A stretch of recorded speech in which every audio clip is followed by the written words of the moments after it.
Alright YouTube, so we are back of course to talk about some Final Fantasy VII Remake, and today we're here to look at the second part to the special interview series, if you want to call it that. I don't know if you really want to call it a series since it's only 2 parts.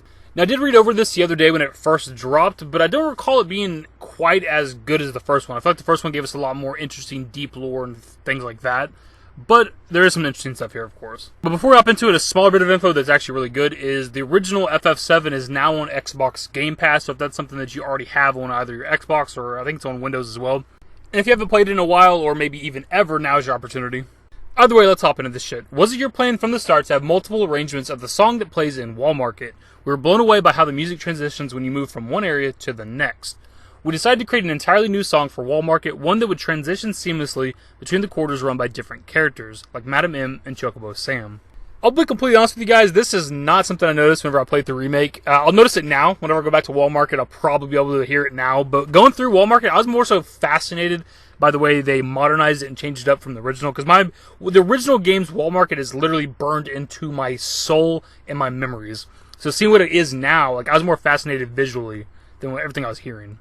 The train graveyard in Final Fantasy VII Remake added new elements that weren't in the original, like the child apparitions and glowing graffiti. Why were those additions made? In the original FF7, the train graveyard was essentially just a dungeon, but became its own chapter in Remake. To make this part stand on its own, we decided to expand the location to feel like a haunted house attraction. It is a graveyard with ghosts after all. After leaving the area, the Sector 7 plate collapse kills a countless number of citizens, causing a disturbance in the livestream. The boss monster at the end of this chapter, Eligor, foresees this and works to stop Cloud and friends from reaching the pillar in time. So this is one of the more interesting bits of info that came out of this. We already knew, of course, before the game ever came out that the train graveyard was going to get its own story, its own chapter. But what I found interesting about this is that they actually gave a reason for Eligor attacking us. He's trying to stop us from getting to the tower in time so that we can prevent the collapse of the Sector 7 plate. Now, it's cool that they gave him a bit of a reason. He's not just there to be a boss at the end of the chapter. He's actually there to try to stop us from reaching that. My only question is, what exactly would be Eligor's motivation for that? Why does he want to stop us? Because he wants the plate to fall? What does he want? More people to die so they can have more ghosts in the train graveyard? There's not going to be a train graveyard. The entire sector, the entire plate above the slums is going to come crashing down and absolutely obliterate everything. There's not going to be a train graveyard. Maybe he just wants to stop you because he's a ghost and a bad guy. Maybe that's his motivation. I don't exactly know.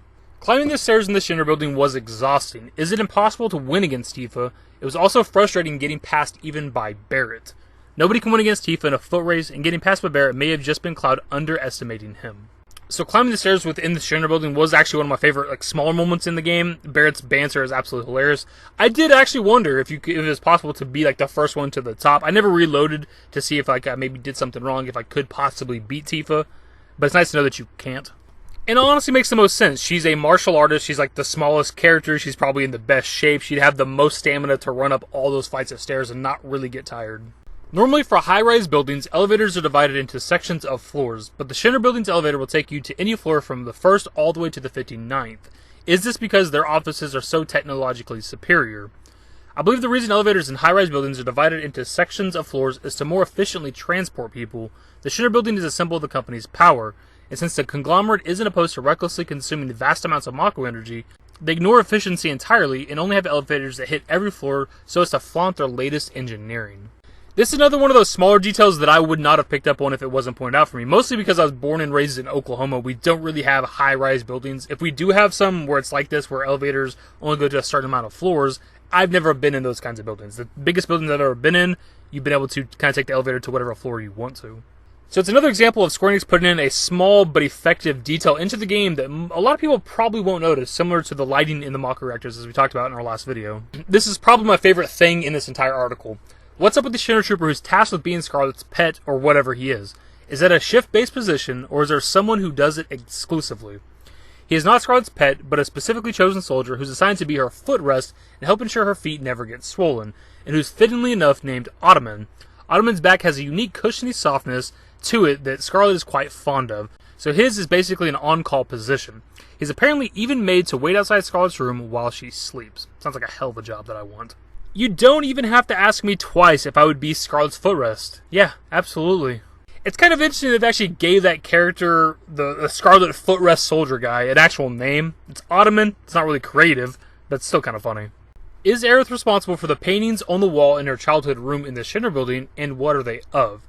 Yes, Aerith created the mysterious art when she was a child, and her abilities as an ancient were beginning to manifest. Scenario writer Kazushika Nojima provides more information about the painting in Final Fantasy VII Remake World Preview coming this September. Not to give away too much, but the novella tells of the sadness that comes with being an ancient, so be sure to pick up the book if you're curious. Incidentally, during the project planning phase, we commissioned this art with the idea that Aerith drew with her birth mother, Ifalna, while she learned the history of the ancients. So I feel like it was pretty obvious that she painted that on the wall. Maybe not necessarily that it was obvious she did it with her mother, but I think it's pretty clear that Aerith did it. What I don't like about this answer is that, they're pushing another book. There's other books coming out, like sort of like the Ultimania, but just other books that tell more about the game and stuff. And I hate that he is holding back giving an answer because they're trying to push a product that's coming up. That upsets me. He could absolutely give us a much more direct and clear answer if he wanted to, but he's not going to because, hey, this book's coming out next month, and you should buy that book. And that shit I absolutely do not like. We knew this was coming years ago. We knew they were going to monetize the hell out of this game, and you're seeing it right here with this answer. So we skipped over a few of them, which we'll talk about kind of after this, but let's read this final thing. Lastly, do you have any comments about player reaction or anything you'd like to tell fans? Narrowing down part 1 of FF7's sweeping story to just Midgar allowed us to really make the most of modern technology, give us a fresh coat of paint to the memories we all have of the original. The responses we've received from fans have been overwhelmingly positive, and while we were relieved so many of you liked what we've done, it's motivated us to push ourselves that much further as we proceed with the next part.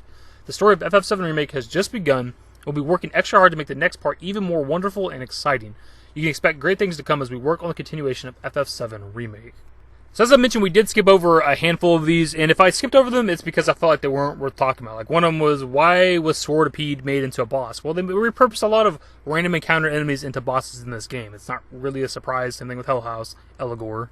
They also asked, like, why did we have the Monkey Bar segment with Tifa in the Shinra building? Well, every main character got the moment where we got to control them and use them exclusively. Like, so it's not really a surprise. We had Barrett shooting down the debris and stuff in that one segment. They also asked about the Chocobo being popcorn in Wall Market, and it was just like, it's so uninteresting, just not worth discussing.